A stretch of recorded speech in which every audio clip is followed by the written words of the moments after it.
sun were burning daylight.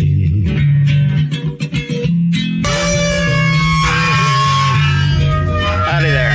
I'm Matt McKinley, and we're burning daylight. In the saddle till the job's done right. Welcome to Burning Daylight, the only podcast for the working cowboy.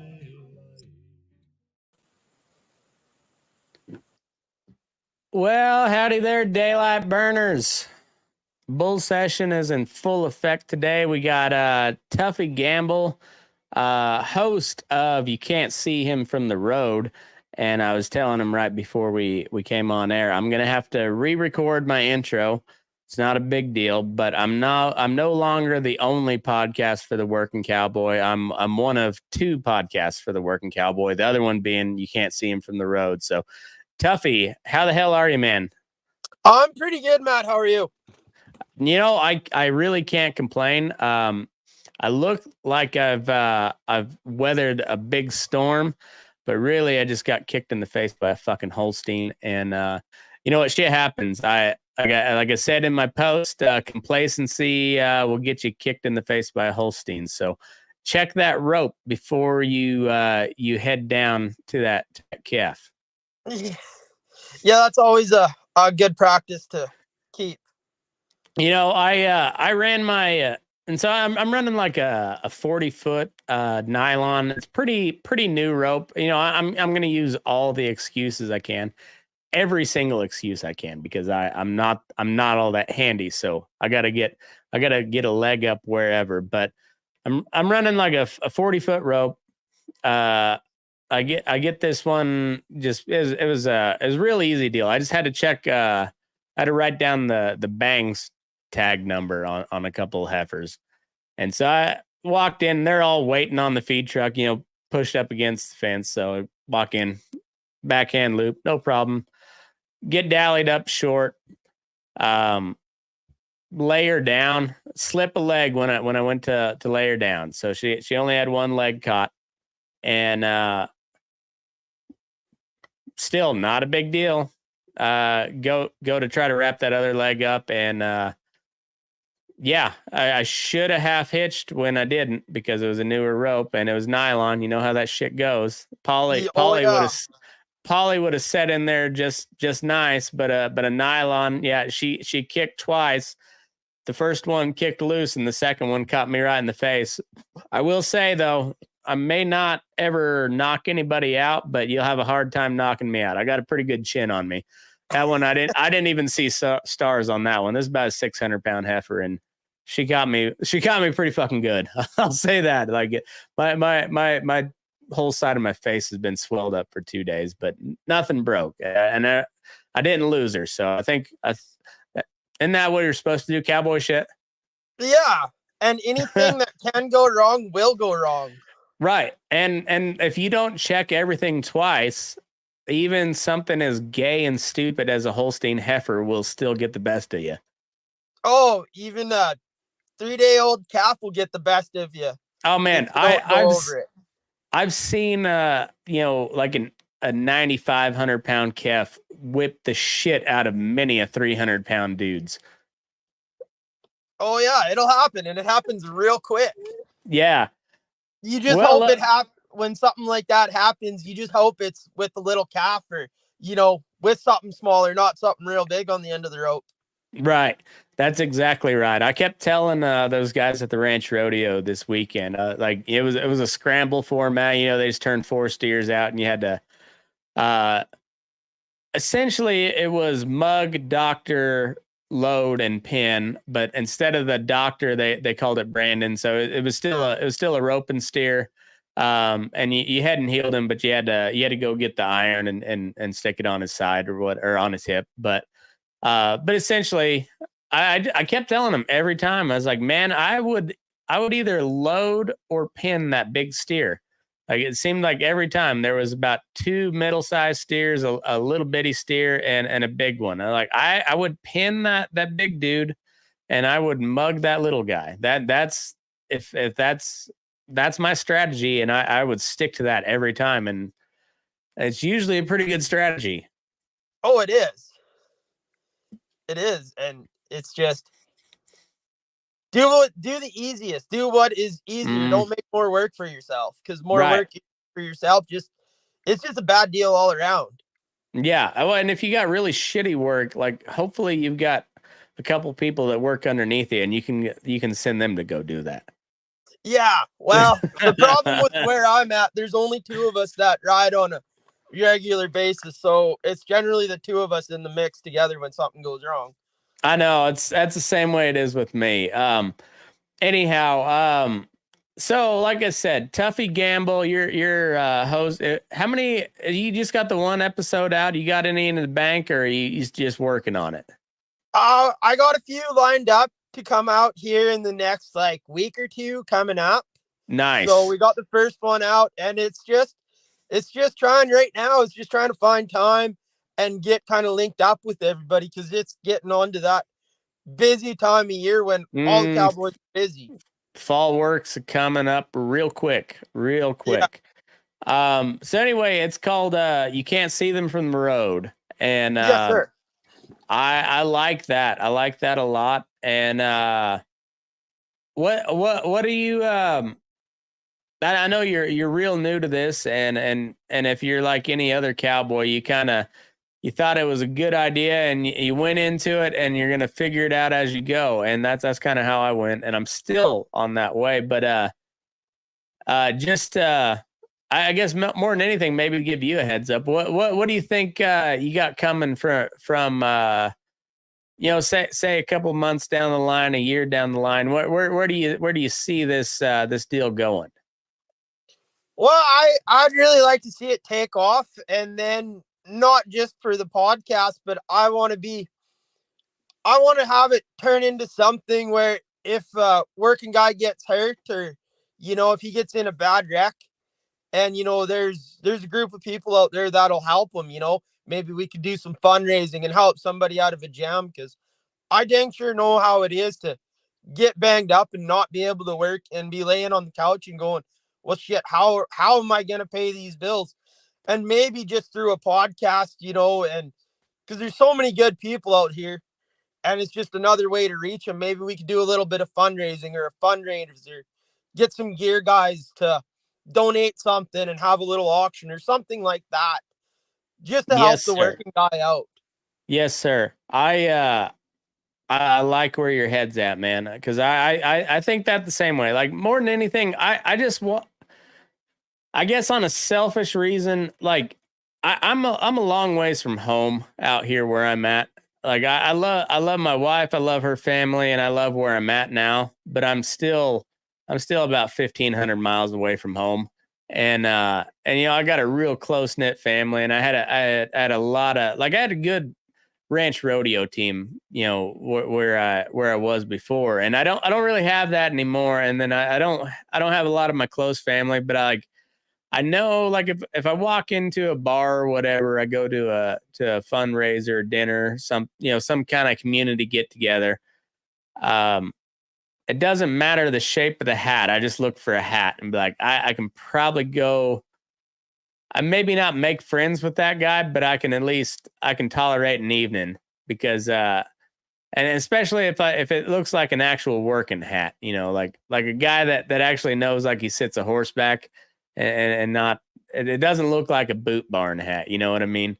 And nothing against boot barn hats. I've had plenty of them. I've got an Ariat straw hat right now that I'm beating to shit because I've paid plenty of dollars for it. But it's not a good working hat, or a good cowboy hat. But it's cowboy enough, because you know how that goes. Oh, 100%. Yeah. Go ahead. Sorry. Just to, get the working guy's name out there more. I think that's really important, because lots of people don't know, what we do. They see it on the TV or from what Hollywood or whoever portrays us to be. And that's not an accurate representation of what we are and what we do. No, I think you're 100% right. And I'll put this out there, and I don't want to put you on the spot or anything, but like, cause I've had this same idea of like, just taking care of, just the community taking care of itself, and charity is a good way to, to spend some money and write it off your taxes, whatever. And so like I've got this idea. I don't have it set up yet, but it's going to be called the Broke Richards Cowboy Endowment Fund. So the Broke Dick Cowboy Fund. And or I guess it'd be Poor Richards Cowboy Endowment Fund, but it'd be, the Broke Dick Cowboy Fund is the shorthand version. And I would like to do something like that for say like say there's somebody out of like Chicago that listens to one of our podcasts, and he's 16 years old. He's like, fuck, man, I want to go out there. Like, all right, well, prove it that you want it, and if you want it that bad, we've got a scholarship check for you that'll buy you a saddle and a hat and a pair of boots and whatever, and get you a peon job at one of these ranches or something like that, and then say some. Yeah, and somebody breaks their hip, like not only let's say we could pick a place, what's the closest to where this fella broke his hip, let's put on a rope in there, and the Broke Dick Cowboy fans got $2,500 to put in the pot. That all goes to setting it up, and let's put on a rope and then raise some money for this fella, Oh, exactly. And I think there's enough of that's out there. You look at any athletes, or they all have funding when they get hurt, or they have something to support themselves, and we get hurt. We got to figure out something to do, or hopefully have enough money saved up, or hopefully the place you're working will take care of you till you're able to go back to work. We're right. And then let's say you don't even hurt yourself, but like you just go out like a normal day and shit happens. You got a cow that wants to brush up or whatever, and you got to go rope that bitch, and all of a sudden that saddle just gives too. And well, fuck, you're working on cowboy wages, and you're just like, shit, I better get on Facebook and see what's out there for Corey Innies, Yeah. And well, maybe that guy can write a good poem or something, and tell us why he needs a new saddle, and we could put, $1,000-$1,500 towards a new saddle just because he proved that he needed it, Yeah. Oh, exactly. And what really got me thinking about this idea is it happened a couple of years ago. There was a family out here where I'm at, not in the close area, but everybody kind of knew who they were. And her husband come off his horse real bad and ended up breaking his neck and having brain damage. And now he's in a wheelchair. And just to kind of keep everything going, because he was working cowboy, she was at home taking care of the kids. And, she started selling off his saddles and his broke horses and his good dogs, just to pay bills, just to keep food on the table and everything. And I thought, if there was just something we could do to help them out, it might not be a lot, but it's the thought that somebody, hey, you're not alone, Yeah. If you need help, like call or send an email or whatever, and we'll do what we can to help you through that. No, I agree with that 100%. Well, and then also like you, well, I guess where are you from originally? You're Canadian. It sure sounds like. Yes, sir. I'm originally from Alberta. Okay. And right now I reside on a community pasture in Manitoba. Is Corb Lund your best friend? Because he's my best friend. I don't know the man myself. Oh, well, damn it. I guess maybe I'm more Canadian than you are, because I've had Corb Lund on my podcast. No big deal. I'm just teasing you, but no, so you're from Alberta, and have you been up in Canada pretty much the whole time, or have you strayed down this way? Born and raised in Canada. Okay. And so I know, like, because I've had a few Canadians on here, and like it's completely different. You know, like we all do the same shit, and you know, I think a lot of our, I mean, when it gets comes down to just cowboying, you know, there's not much difference, but like just it's weird what a difference that line makes between the US and Canada, you know, like it's just a different culture. You know, same exact fucking people, but a different culture. Oh, 100%. And, you know, a pretty drastic change. Yeah. Yeah, it really is. Um so so so you grew up in Alberta. Did you grow up on a ranch or around like a rural community? Because I know Canada's kind of like the US where, you know, pretty heavily populated right on the coast and then like in the middle, not so much. Yeah, I grew up in pretty much the middle of nowhere. My dad, he ran some cows. He had about 100 cows growing up, and he ran a community pasture. And, you know, just doing what I'm doing now is all I know. So community pasture, is that's like open range stuff? No, I mean, you have to fill out a application to bring cows to us, and we take, you know, on my pasture that I'm riding on, you know, we got 37 different people that bring us cows for the summer, and we just take Oh, okay. through the summer. So we're just a grazing lease through the summer. Okay. So where do these cows come from? Like they come from all over Canada, or are they kind of more like right there kind of close to where you're at? They're just close. Like we cater to just the locals pretty much. And Okay. there's so many community pastures scattered from Manitoba, Saskatchewan, and Alberta. And it was just a program. I don't even know when it was brought in, but it was just to help, you know, guys that didn't have enough grass and still wanted to build their herds. You know, they could keep their cows and bring them to us for the summer, and we'd take care of them, and then all they had to have to do is feed them. Okay. Okay. Huh. So, and we see all sorts of different cows. I mean, we see your barnyard cows, and you know, we've had dairy cows, Holsteins out here on the pasture. You know, we get all kinds. Okay. You probably don't get too many like Brahma influence up there, I wouldn't imagine. No, they don't like our winters. Yeah, I bet not. And you're in Manitoba right now? Yes, sir. Okay. And so that would be like what US state are you above? We're right above. Well, it would be the Dakotas. We're right above. Okay. So Alberta and Saskatchewan's above Montana and the Dakotas. BC would be above like Idaho and Washington. Yes, And sir. then Manitoba would be like the middle of the Dakotas and east, probably to what, like Minnesota, somewhere around there. Yeah.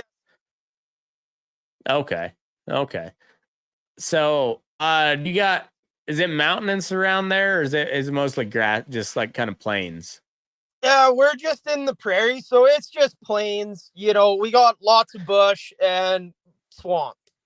Okay. So you're like Nebraska, but way colder. Yeah. Okay. Fair enough. Fair enough. Tall grass where you're at? Oh man, I haven't seen grass like we have this year. Like it's unbelievable. I've never seen grass like this before in my life. Huh. What's the wildlife like up there?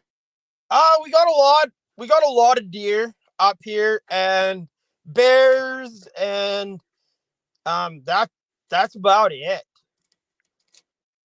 Huh. Wildlife around in Manitoba is not real safe.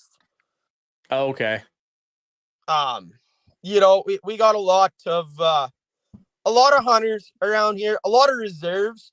I mean, there's Okay. really no good way to say it. Like if it's, you know, they used to have a hunting season for moose up here in Manitoba, but they've just got completely wiped out by, you know, guys going out and poaching and night lighting. So that's a big problem we have to deal with out here. Mm, all right. That makes sense. Hmm. So, I would guess where you're at's like fairly seasonal as far as when you got cattle. Yeah, so we take cattle right around mid-May, right around the 25th. We'll start taking cattle in, and then we'll run them till the end of October. And come November 1st, all the cows have to be gone home, shipped out, and we might spend first 2 weeks of November just hunting some strays down and just gathering the strays up and roping them. But by October, we're pretty much shut down for the winter. Okay. Um, what's the style of cowboying up in that part of the world? Is it more of like a buckaroo, or is it more? I wouldn't imagine you tie hard and fast, but is it more like a dally on rubber, or are you more of a wade and dally on slick? Um, I'd say it's more like a hybrid type, like that cowboy that ropes and dallies on rubber to a cowboy that ropes and dallies on mule hide. It just kind of personal preference. Okay. So, because it being pretty flat, and imagine not a whole lot of brush and stuff in there, that you can get away with a long rope if that's your your deal. Yeah, like I use a 50-foot rope, and like our whole one side of our pasture is just wide open bogs, Mm, uh, pretty swampy and stuff, so you can get away with it. And then on the other side, it's just bush and big sloughs that you got to ride around in. But I mean, I rope on mule hide. That's what my dad roped on, so it's kind of all I know. So I've mhm. been able to make it work for myself, but there's been dang sure a few times when you got something roped and you're trying to stop them from a bush pile, and you're like, damn, you know, I kind of wish I had something a little bit more stickier right now. Yeah, yeah. That's and I haven't cowboyed too much in that brush country down in Texas. Just a little, very little bit. But I can, and I didn't have to rope anything at the time, but I could see, like, yeah, I see why these fellas tie hard, because you got one swing and catch them before they hit that mesquite, and then you're going crashing through that brush, and hey, it's good to be tied hard then, because then you got two hands to try to guide you through that fucking brush and shit. So I mean, it's all about the territory. Oh, exactly. Like the your geological, like what your country is, kind of makes you what you are and how you Mm, cowboy. yeah, but I would guess even up in Canada, like those types, so like you may be a completely different style than they are, but like if something breaks off, you can just kind of look over them and give them a nod, and you're like, all right, let's go do this shit, Oh and yeah, you're just and yeah, and then you're just like, but like you'll overlook a couple other guys, be like, yeah, let's go, let's blow do this, let's go do this shit, like yeah. we got completely different styles, but we're gonna get this shit done. Oh yeah. Like the guy I ride with, he's just more your traditional, you know, cowboy. Ropes on rubber, uses a small horn, or not a small horn, a short rope and everything. And it doesn't matter what's putting in front of us so far. We've got it done. Sometimes Yeah, it might not look pretty, but the job's done at the end of the day. And no horses were hurt and no cowboys were hurt, so that's a win. hell yeah, dude. I like that a lot. Yeah, it's I just I love being a horseback, and like there's always that something, like, is that gal gonna turn back? Is she gonna do what she wants us to? And there's like that. It's same way, like when you swing a leg over a colt, like right as your leg is kind of parallel to the ground, and right before it sets down into that other stirrup, you're just like, all right, what's happening now? And everything kind of slows down to a crawl, and just like, oh, and then shit happens, and it's the same thing with, like, you get kind of get stood up, try to, if that cow tries to turn back, and like you get in front of her, and then it's just like, boom, what happens now? Is she turning back, or are we gonna have a fight on? The same thing with a colt And it doesn't matter what you got strapped onto your saddle at that point. Like everybody has that moment. And it's like, what happens now? And what you do with that, that's how good of a hand you are. Like what you can do at that moment. And if you can still get a job done, then like that's what makes you a hand. Oh, exactly. And, just to adapt and to overcome, because you can have the best laid plan made. Like, okay, this is what we're going to do. We're going to tackle it like this. This is what you're going to do, what I'm going to do. And it's all going to work. And you get 5 minutes into the plan and the plan just blows up. And you're like, well, now we just figure it out. Right. And I've had situations up in Montana, like you were talking about in those bogs. Same exact fucking deal. Like we were gathering a Brandon pasture and it went like clockwork. Just everything was working like it was supposed to. And the lead guy that was like, riding point, getting him into those corrals, like right as he was getting ready to turn that head cow into the gate, hit a bog, horse went down, he went tumbling, and the whole fucking herd just, he couldn't check that one lead cow, and then the whole herd turned right where that cow should have turned right into the gate, but instead that horse goes down, and the whole and we spend another 2 hours gathering them back and getting them back into the pen, and so instead of being done at the heat of the day, like we were halfway through at the heat of the day. Yeah. Well, and there's just, it's what you do after that to, regain control and just do whatever you got to do to get the job done. Yep. That's exactly right. And yeah, when you end up on your head, nobody gives a fuck whether you're riding swells or a weight, or if you're dallying on rubber or slick horn, or you got a short rope or a long rope. Just like, all right, well, you're afoot now. What are you going to do? Yeah, exactly. Yeah. And it's just, I don't know. That's when you can tell if somebody's been around cattle. Like it doesn't matter if they're at that point. It doesn't matter if they've been on a small outfit, little big outfit, whatever. Like if they know how to get in front of cattle and turn them, and do it afoot, just like that. If they're still somehow in the right spot, like fucking keep that guy around because he's pretty handy. Yeah. Oh, 100%, 100%. And it's just getting it done. Like it doesn't matter if it doesn't look good. They still wound up in the trail and got it done. Yeah, and then once you get it done, like remember those guys that were in the spot they were supposed to be, because when shit goes to hell, like you don't, like you can bark some answers, or some directions, but you're usually loping in the opposite direction, so nobody's gonna hear them anyways. Just pay attention to those guys and gals that are in the right position when you get circled back around, and that those are who you want to be around. Oh, 100%. And go ahead. Out here we run on such a big pasture. Like we spend probably 90% of our time riding by ourselves. So you got to be able to think on your own and come across the situation. Okay, how am I going to do this and not get killed? Yeah. Well, and then also like when shit goes haywire, say you got something roped and they struggle a little bit more than you thought they would. You still got to know how to handle that because you're on your own, and you don't want to lose your rope. Yeah, like our rule out here, like if you got a calf or a yearling to rope, like you can rope that by yourself, but a cow or anything bigger than a cow, like you don't even try that by yourself. Yeah, that's a pretty good rule of thumb, really.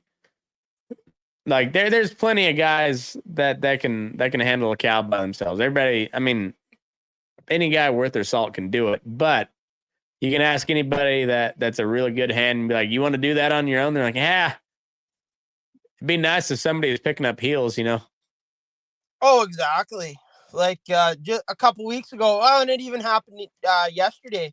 Like a couple weeks ago, my girlfriend from Washington was up riding with us, and she just thought we were fucking nuts. Like she didn't know what was going on because we rode up on a foot rot bull, and I stepped off my horse and handed my horse to the guy that was riding with me and took my rope off my saddle. And she looks at me and she goes, "What do you do? What are you going to do?" And I said, "Well, I'm going to rope that bull." And she kind of looked at me and said, "On foot?" And I said, "Wow, he's just next to a bush pile. So I'll rope a back foot and tie my rope off to a tree." There you go. We got him treated. He didn't fight a horse. We didn't get into a big fight with him or anything like that. So, I mean, just whatever is easiest and use your environment to your advantage. Yeah, I agree. I've had plenty of like abscesses on the shoulder, which trying to put them through a chute is almost impossible. Well, I mean, there's no problem to get them in the chute, but try to lance that thing when it's on their shoulder and they're like pushing up against that head gate. Like it's really damn hard to get to cut that thing accurately. So you're better off just stretching them out. But a lot of times you need two people to stretch that out. But if you get one rope, drag him out in the alley, tie him off to a post, and go pick up some heels and tie him off to another post, and there you go. He's stretched out, and you don't need another horse or another person out there to do it. I mean, it's not ideal. Don't get me wrong. You'd way rather have, like I said, you ask any good hand if they want to go rope something by themselves or if they'd have somebody with them. They'd be like, it's sure nice to have somebody pick up heels. Oh, it is. So, we're generally not riding the broke as the horse neither when we're trying to do something like this. Yeah, that's exactly right. We don't have Trevor Brazil's horse turning cattle for us. It's just like that when that rope comes tight, shit might really get western in a hurry. Yeah, and the good thing is you rope something big enough that if they bust in two, you just kind of let that cow do what she's gonna do, and she's gonna bog a horse down enough to where he ain't gonna buck too awful hard. But still, it's not fun. No, I mean it is to a point, but yeah, but after a while, it damn sure gets old doing it that way. Yeah, it's a lot more fun telling the story later than when it's actually happening. Yeah. Oh, exactly. So have you spent much time down here in the States, or are you just kind of most of your time up in Canada? I've been to the States a few times just to visit and on vacation, but I've never cowboyed down there. Oh, okay. Where'd you go visit at? I've been to Oklahoma, Okay. Washington, and I've been to Nevada a few times, and Montana, and just kind of just touristy places, really. Oh, okay. Right on. What's the state of the Canadian like beef market industry up there? Is it pretty tough right now? Yeah, it's not good right now at all. Who's your big packers up there? I would imagine it's JBS and somebody Tyson big up there. They got a small plant, I believe, up here, but our big packer is Cargill. Oh, okay.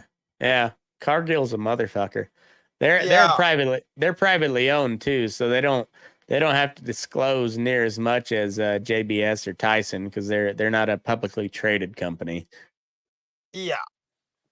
Yeah, motherfuckers. Yeah, so I mean, and we've had we've had about 4 in Manitoba here. I'm not too sure about how the other provinces were doing, but I think it's right across the board. We've had about 3-4 real bad years. Like here in Manitoba, we're just finally starting to turn around and, kind of feeling okay about going into winter and not in a panic. Yeah. Yeah, you were saying you had pretty good grass this year, but like that kind of came on late though, did it? Oh, it come on real late. It come on strong when it did, but like where I'm at, we were underwater for pretty much the whole summer until about 3 weeks ago, and there's still a lot of water around here. Like I've never seen water like this before. Shit. Huh. Like the horse pasture where we keep our horses, like this spring, bringing the horses in, the water was about 3 inches from coming over the rack of the bike. No shit. And, I never thought grass could grow through water, but this spring, the grass was growing through the water pretty good when it finally got warm. And, the only dry place the horses had to go and stand was on the dugout banks. That's the only way they could get out of the water. No shit. Huh. Crazy. And that all came on like late summer. That come on in the spring. Okay. We had a really hard winter, lots of snow. And then once spring hit, we didn't have spring. I don't know if spring forgot the memo or just decided not to show up, but that's kind of how we were too. It went from miserable all April, May to just hot. Huh. And so like all that snow runoff just kind of collects in Manitoba then. In our area it does, yeah. And like we had an above average snowfall last winter. Huh. Crazy.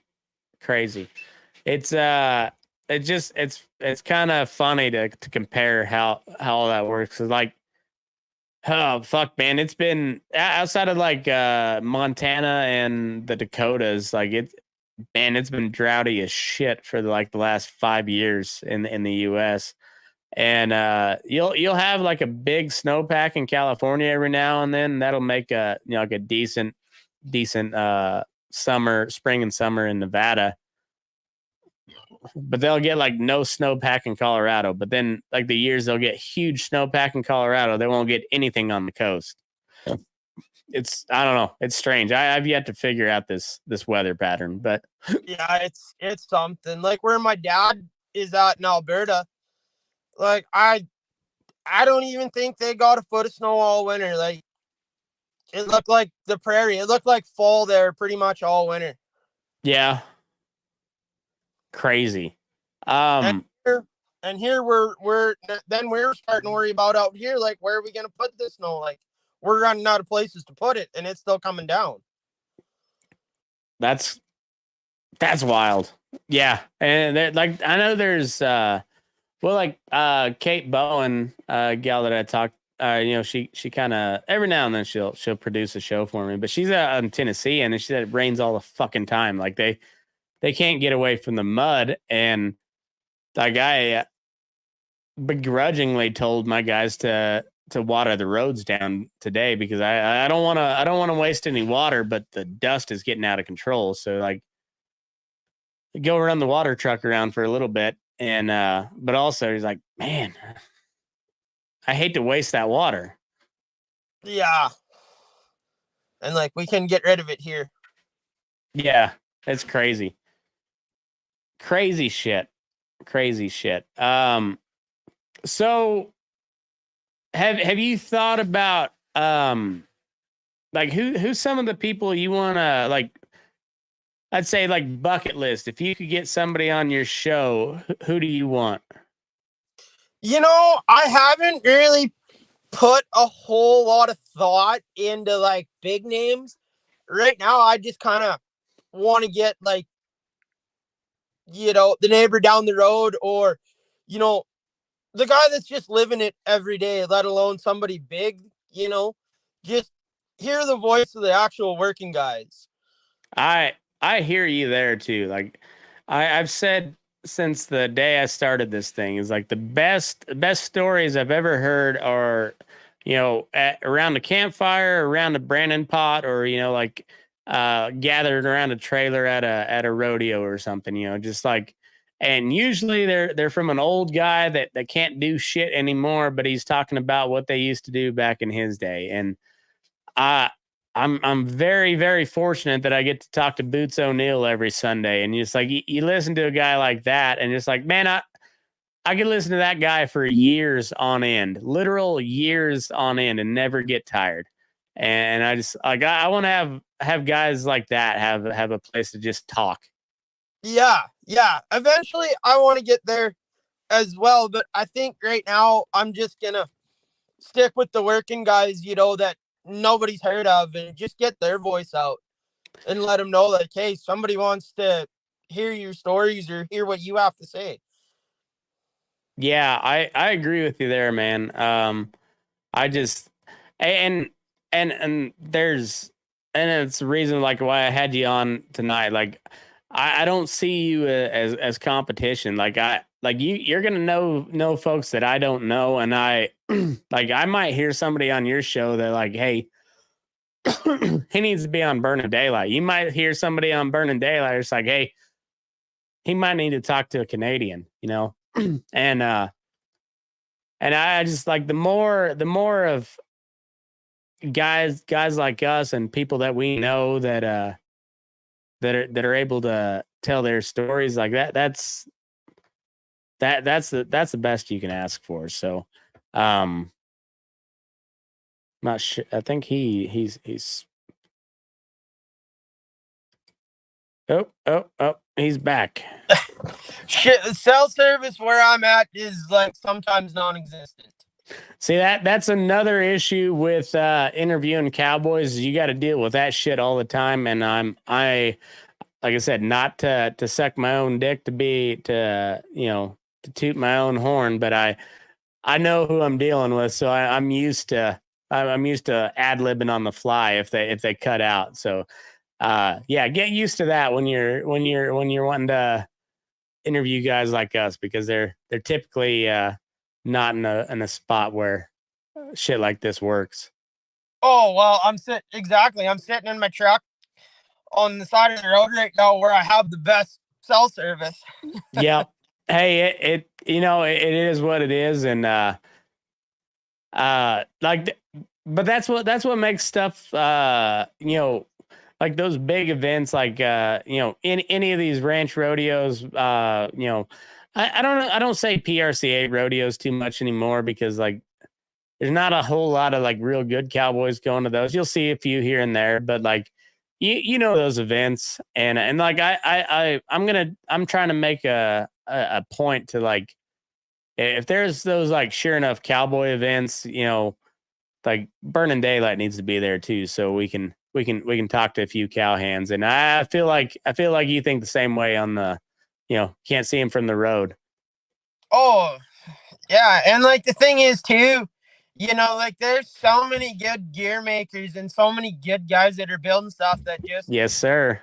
are just doing it, just to make make some beer money.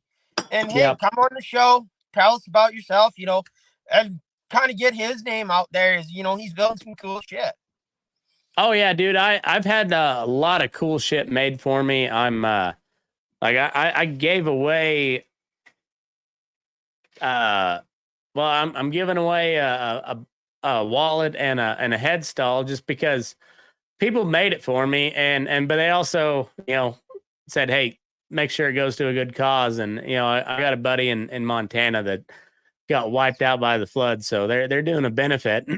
and I hope that like that wallet's probably worth $100, 120 bucks. I hope they get 600 for it. Like I hope they raise a shitload of money. And as no skin off my back, but like, yeah, Brittany Hesseltine, somebody's gonna get a really cool leather wallet from her. Nolan Booth's somebody's gonna get a really cool headstall from him. And I hope whoever gets it overpaid for it. I really do. But a friend of the show is gonna maybe make it because of that, and that's a cool thing. Yeah, I totally agree. So yeah, and that's one thing about our community, and I know it's the same way up in Canada as it is here.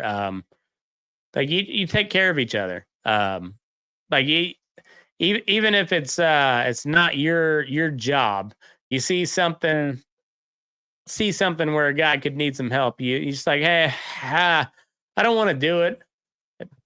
It's not my problem, but fuck.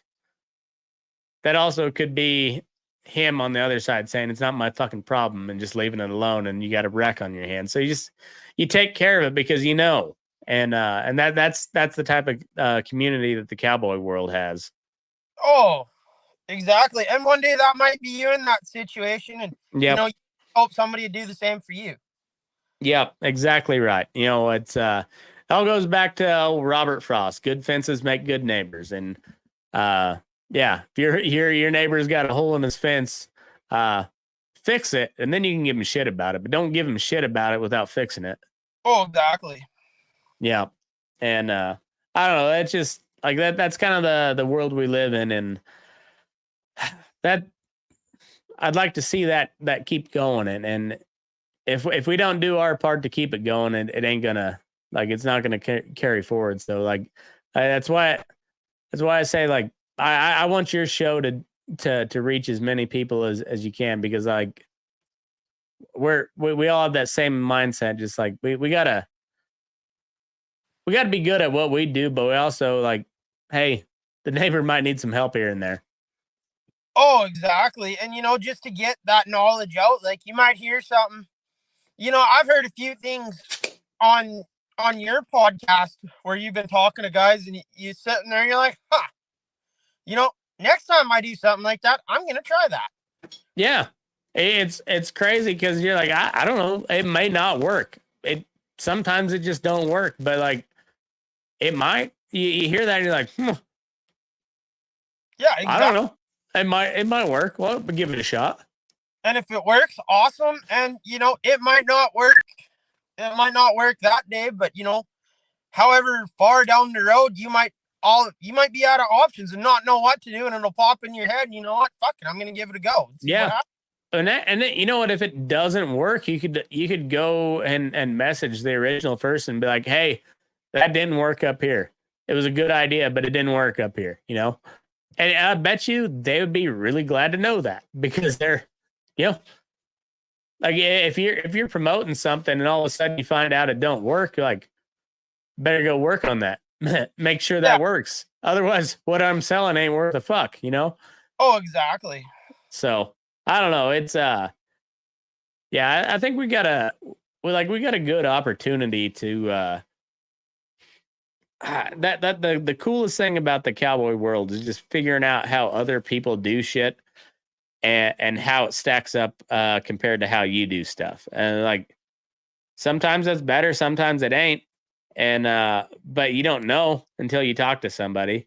And like you said, you hear something, you're like, huh, I'll give that a shot. Why not?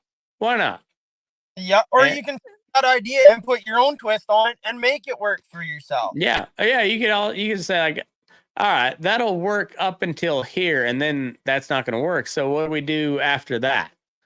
And then you, like you said, you put your own, like you said, you put your own twist on it. And I don't know, like there's nothing wrong with swapping ideas, and also like eventually we might get out to the regular public. Like the shit that we do is pretty damn cool, honestly. It's pretty damn cool. Oh, it is. And there's, in this day and age, there's not a whole lot of people that actually know what we do. I know. And that's the crazy thing is everybody that does cowboy for a living, like they're like, oh yeah, it's pretty fucking cool when you can rope.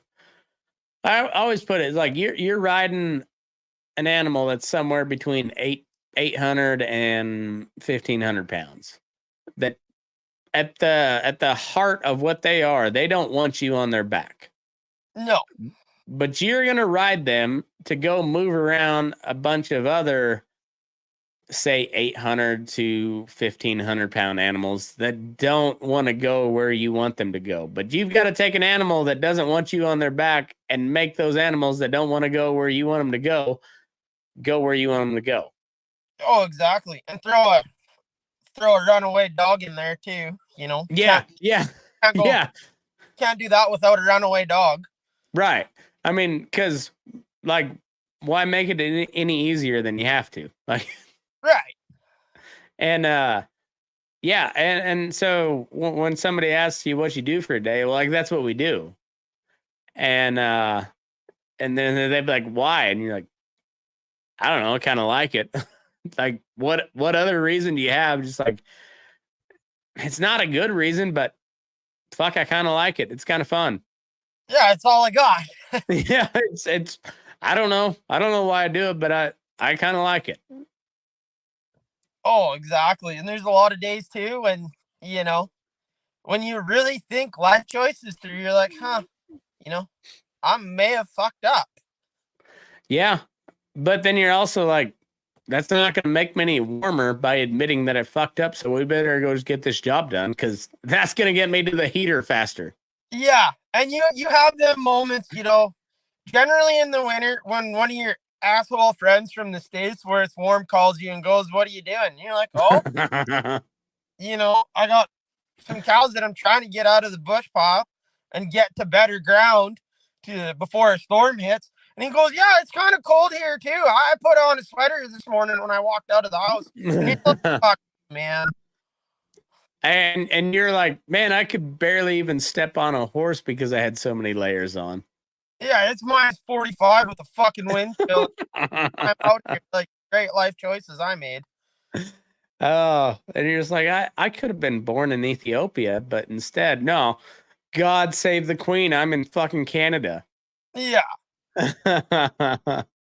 Oh, so what's the mood up in Canada now that the Queen of England has died? I know you guys are kind of somewhat tied to British, or you guys give a shit at all? Speak for most people. Like we just heard about that today in the crew truck on the radio, and the mood in the crew truck was, well, she didn't make 100, so I guess that's her. Fuck her, huh? know. Fucking pussy. Couldn't make it. Well, and the big thing is, like, there's some people that are I've seen on social media that are damn sure butthurt about it. But all she did is just hold her hand out, and we threw fucking money at her. So yeah, I've not been real easy on old Queen Elizabeth. Well, the way I view it is we're fucking Americans down here. Like we already fought to get rid of that son of a bitch, and then we got this old lady that's been around forever that some people like for whatever, but like, does she speak for us? No. Yeah. So I don't give a fuck when she dies. Yeah, that's what was our mood today. Give a fuck. Like, now who's our next question is, now who's gonna be holding their fucking hand out for more money? No shit. How do you get rid of Trudeau now? That's a Western Canada's question. Oh, that's fucking Mr. fucking Fancy Socks there. Fancy Socks. Oh, that might be the best nickname I've ever heard. You know, oh, he's the worst thing. That's, him and his old man were the worst thing that ever fucking happened to Canada. And, we're stuck with the fucker till like 2025 or something like that, or till whenever he calls an election. Fucking stupid. Fucking stupid. You know what's really amazing to me is if you look at all these people that everybody fights about. So like you got Trudeau up in Canada, you got Biden and Trump here in the US, and they're all a bunch of fucking clowns, and we all just like, we're gonna fight over them, and they're all fucking clowns. Oh, they are. Yeah, pisses me off. Anyways, fuck all that. Fuck politics. Let's talk cowboy shit. Well, let's see. We've been going. I usually go about an hour. So anything you want to get off your chest before we head into the Patreon section? I don't think so. Just getting our voices out there as cowboys and what we do. All right. Well, where do they go find you at? You can find us on Facebook and on Spotify, and we're gonna branch out, as soon as we can. But right now, that's the main two places: is Facebook and Spotify. Perfect. It's Facebook and Spotify. You can't see them from the road.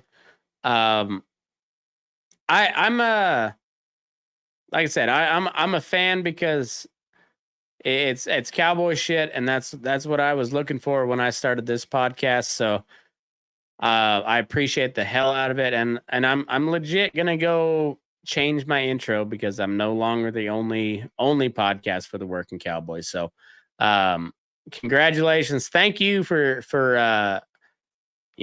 doing something and just the best advice I can give you is just keep after it. Just fucking keep recording, and eventually, you'll find something. Oh, I sure appreciate it, Matt.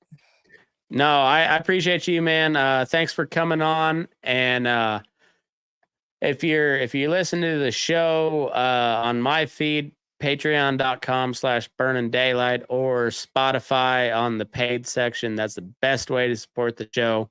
Other than that, go check out You Can't See Them From the Road. It's on Spotify. Find them on Facebook. And Tuffy, sign us out if you don't mind. What's that, Matt? Sign us off however you want to.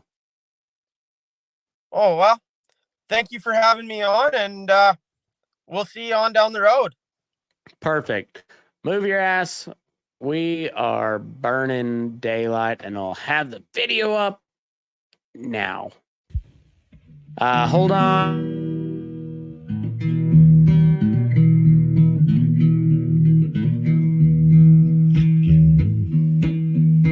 Your eyes up in the morning, beneath the stars so bright. Pull your hat down, make sure your cinch is tight. Horse is kinda snuffy, cold chill up your spine. We'll get your ass moving, son, we're burning daylight. Burning daylight. Burning daylight. In the saddle till the job's done right.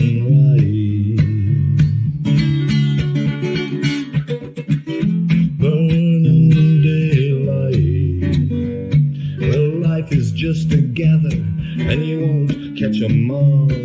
But when you ride through the gate, make sure you sit up tall. I can see the horizon, it's looking pretty bright. Well, get your ass moving, son, we're burning daylight.